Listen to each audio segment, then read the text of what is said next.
Reflexão do dia 28 de março de 2023, quinta semana da Quaresma, terça-feira, cor litúrgica roxo.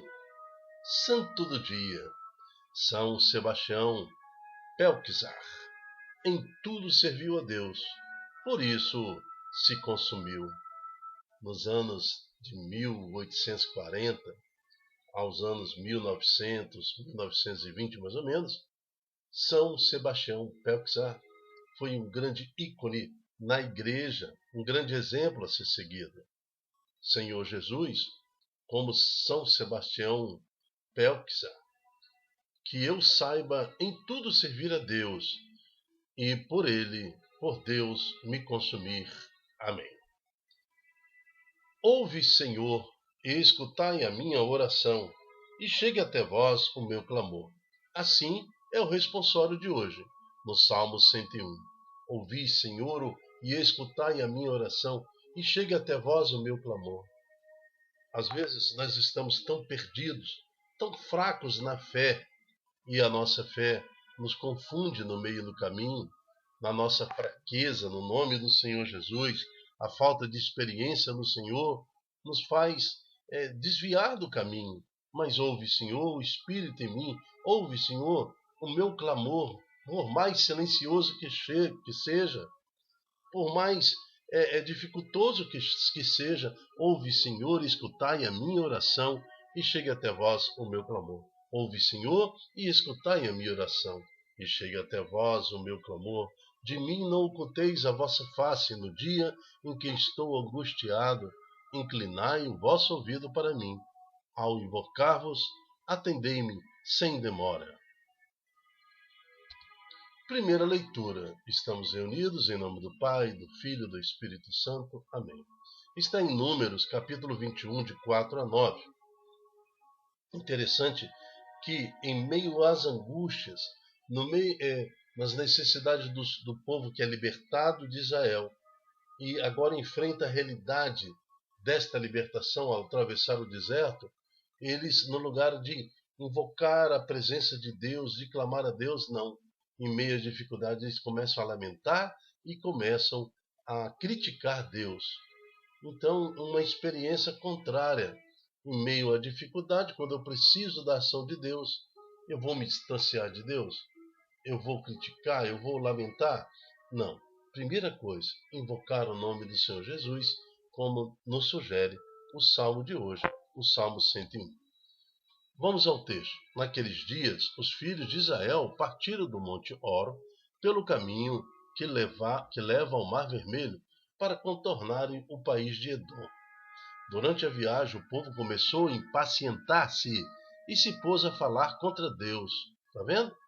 No meio do caminho, na dificuldade, impaciente, falam contra Deus e contra o seu profeta Moisés, dizendo: por que nos fizeste sair do Egito para morrermos no deserto?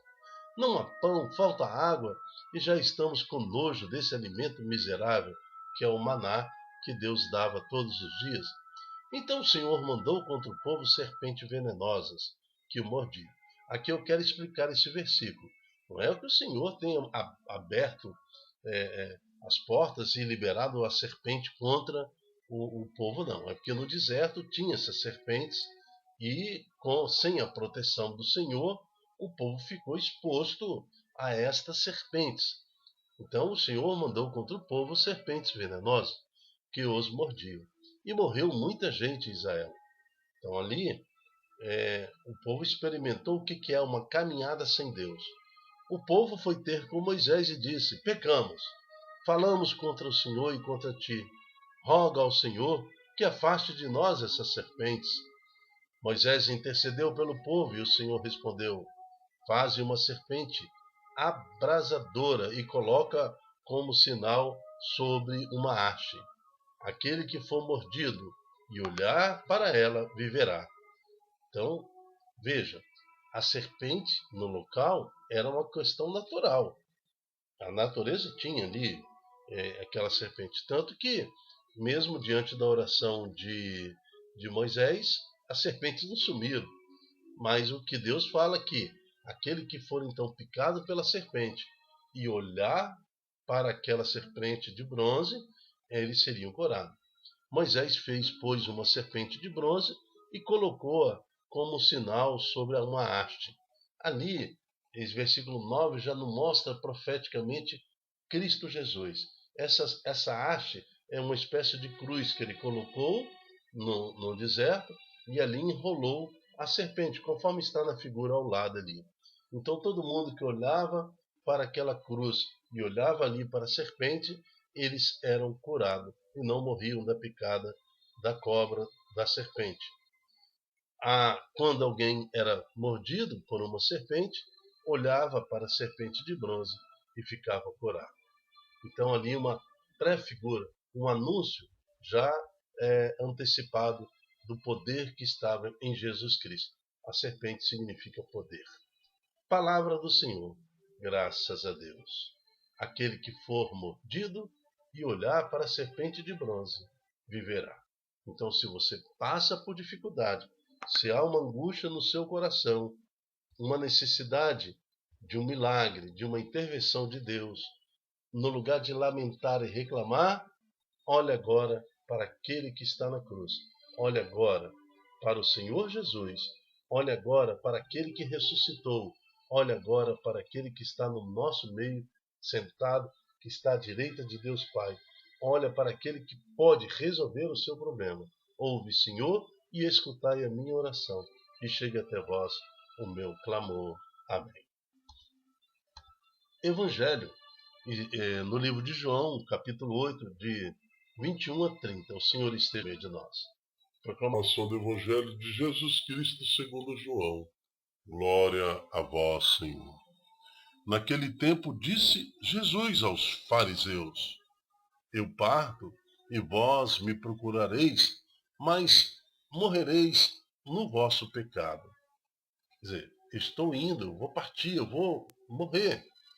Né? E minha morte significa, Jesus está falando para os fariseus, significa a libertação. Vós me procurareis, mas morrereis no vosso pecado. Então, estar com Jesus, aceitar Jesus, é libertar do nosso pecado. A morte já não é o fim da nossa vida. Ao contrário, é o início de tudo. Mas aquele que morre sem Jesus, morrereis em vosso pecado. E assim será escravo da morte eterna. Para onde eu vou, vós não podeis ir, disse Jesus aos fariseus. Os judeus comentavam: por acaso ele vai se matar? Pois ele diz: para onde eu vou, vós não podereis ir. Jesus continuou: vós sois daqui de baixo, eu sou do alto. Isso é muito forte. Eu não quero ser daqui de baixo, não, eu quero ser do alto. Meu espírito clama isso em mim, o Espírito Santo clama isso em mim. Eu desejo voltar para o alto, da onde eu não deveria ter saído. Vós sois deste mundo, eu não sou deste mundo. Disse-vos que morrereis, mas nos vossos pecados, porque se não acreditais que eu sou, morrereis em vossos pecados. Então, acreditar e ter fé em Jesus e viver o seu batismo diário, suas dificuldades diárias, clamando e bendizendo ao Senhor, nos traz a libertação. Nós não morreremos em nossos pecados. Ao contrário, os nossos pecados são inevitáveis, é fruto de uma tendência carnal, mas o nosso espírito nos liberta no desejo de aceitar a salvação do nosso Senhor Jesus Cristo. Perguntaram-lhe, pois, quem és tu então? Jesus respondeu: o que vos digo desde o começo. Quer dizer, eu sou o Filho de Deus, eu sou a promessa, eu sou Jesus, o Salvador. Tenho muitas coisas a dizer a vosso respeito e a julgar também, mas aquele que me enviou é fidedigno, e que o ouvi da parte dele é o que eu falo para o mundo.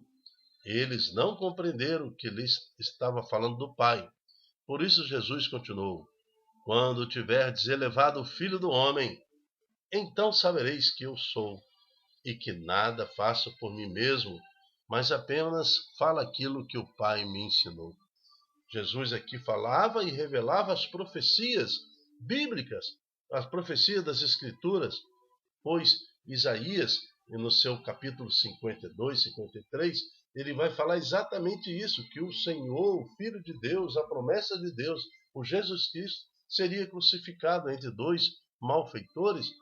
Então, quando tiveres elevado o Filho do Homem, ele está revelando a profecia essas que os fariseus tinham obrigação de conhecer, pois eles eram guardiãos da fé, sabedores, letrados, pessoas que tinham conhecimento e acesso às Escrituras, e Jesus falava de si mesmo, quando elevado, ou seja, uma cruz será colocada, estarei lá como Moisés fez no deserto, a serpente de bronze, e eu estarei lá também crucificado.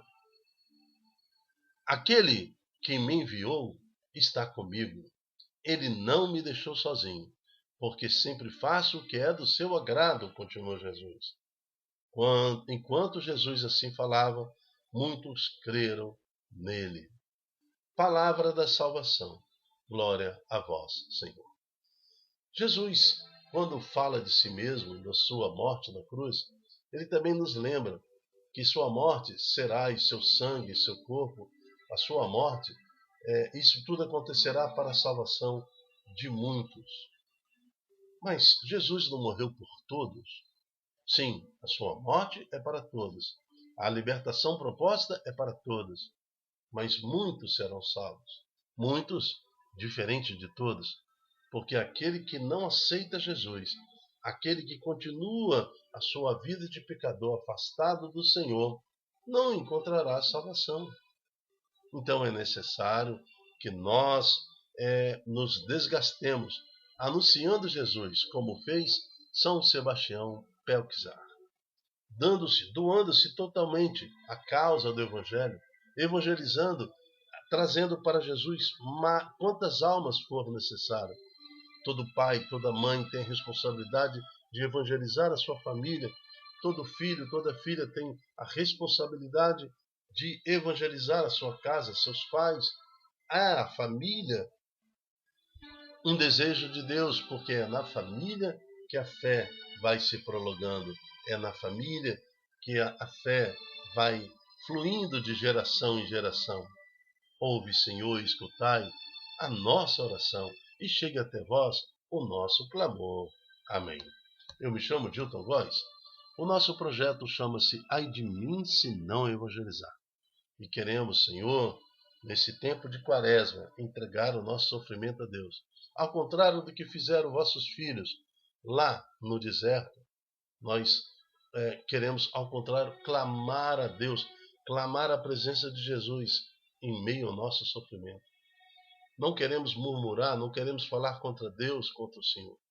Mas te pedimos, Deus Pai Todo-Poderoso, em nome do seu Filho Jesus, olhai por nós, pelas nossas dificuldades, e dai-nos, Senhor, o pão de cada dia. Amém.